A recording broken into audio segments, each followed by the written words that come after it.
नमस्कार, मैं हूं आपके साथ मानवी ठाकुर। आइए बढ़ते हैं आज की खास खबर की ओर। देश भर में लोकसभा चुनाव की तैयारियां शुरू हो गई हैं। इसे देखते हुए बीजेपी ने पूरे देश भर में 146 लोकसभा के क्लस्टर बनाए हैं। हरियाणा में 10 लोकसभा सीट पर क्लस्टर बनाए गए हैं, जिनमें 3 प्रभारी नियुक्त किए गए हैं। गुरुग्राम से पूर्व कैबिनेट मंत्री राव नरवीर सिंह को एक क्लस्टर की जिम्मेदारी दी गई है, जिसमें 3 लोकसभा सीट है। हिसार, रोहतक और सिरसा लोकसभा सीटों पर राव नरवीर सिंह को प्रभारी बनाया गया है। नहीं, भारतीय जनता पार्टी ने 2024 के चुनाव के लिए पूरे देश में 146 क्लस्टर बनाए। किसी क्लस्टर में 2 लोकसभा, किसी में 4, किसी में 5 है, वरना 3 के ज़्यादा बनाए हैं। तो हरियाणा में 3 क्लस्टर बनाए हैं, एक 3 के और एक 4 का। तो मुझे रोहतक, हिसार और सिरसा पार्लियामेंट का क्लस्टर के प्रभारी के तौर पर नियुक्त किया है। 2024 का चुनाव आम जनता भारतीय जनता पार्टी को तीसरी बार इस देश में सत्तारूढ़ देखना चाहती है। हमारे तो क्लस्टर में प्रभारी के तौर पे यही जिम्मेदारी है कि जो पार्टी के पदाधिकारी हैं वो अपना अपना काम कर रहे हैं कि नहीं गए, सामंजस्य बैठाना, देखना कि भाई सभी कार्यकर्ता अपने अपने क्षेत्र में अपने अपनी ड्यूटी पर काम कर रहे हैं कि नहीं, उनको सही मोटिवेशन करना कि वे काम करो पार्टी के हित के लिए। तो वो देखना है हमें बस। 24 का चुनाव नजदीक है, ऐसे में आपके एक बड़ी जिम्मेदारी आपको दी गई है। किस तरह से देख रहे हैं और चुनौतियां क्या है इस बार चुनाव की?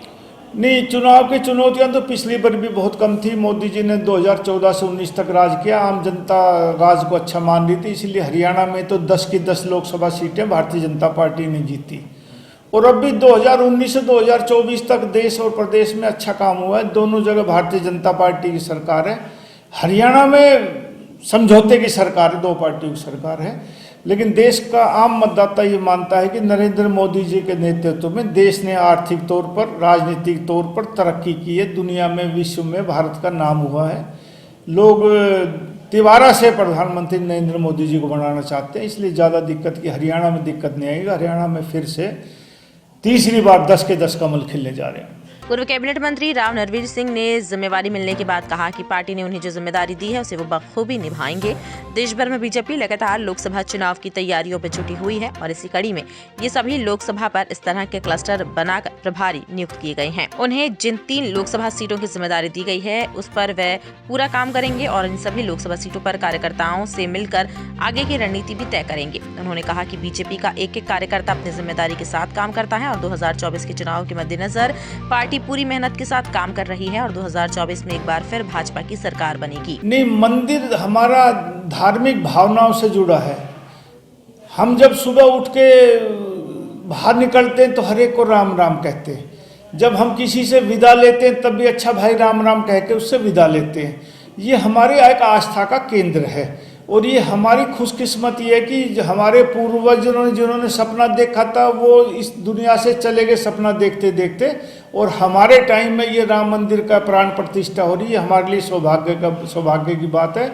और राम, जब आदमी गुजरता है, शरीर पूरा करता है, उसके बाद भी सब ये कहते हैं कि राम नाम सत्य है। तो राम का नाम तो एक ऐसी चीज़ है जो हमारी पूरी आस्था से जुड़ा हुआ है और मंदिर है, उसकी स्थापना अच्छे समय पर हो रही है, ये भी ठीक है।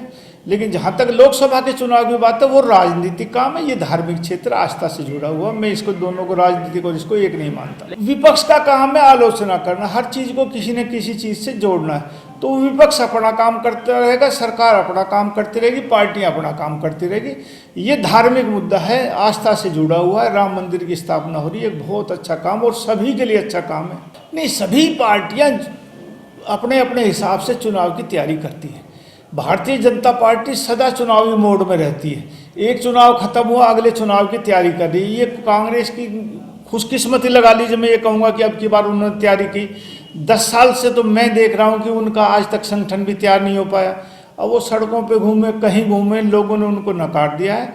लोग भारतीय जनता पार्टी के पक्ष में मतदान करेंगे और 24 में 10 के 10 हरियाणा में कमल खिलेंगे। राव नरवीर सिंह ने कहा कि राम मंदिर एक आस्था से जुड़ा हुआ कदम है जिसे राजनीति से नहीं जोड़ना चाहिए। करोड़ों भारतीयों की आस्था राम मंदिर से जुड़ी हुई है। विपक्ष जिस तरह से राम मंदिर पर राजनीति कर रहा है वह गलत बात है और आस्था और राजनीति अलग अलग है। कांग्रेस की न्याय यात्रा में हर हर कांग्रेस घर घर कांग्रेस मुहिम को भी उन्होंने एक राजनीतिक हिस्सा बताया। उन्होंने कहा कि हर एक राजनीतिक पार्टी चुनाव के दौरान इस तरह की कदम उठाती है, लेकिन लोगों के मन में सिर्फ और सिर्फ बीजेपी है। 2024 में एक बार फिर भाजपा सत्ता में आएगी। आज की खबरों में बस इतना ही। बने रहिए हमारे साथ।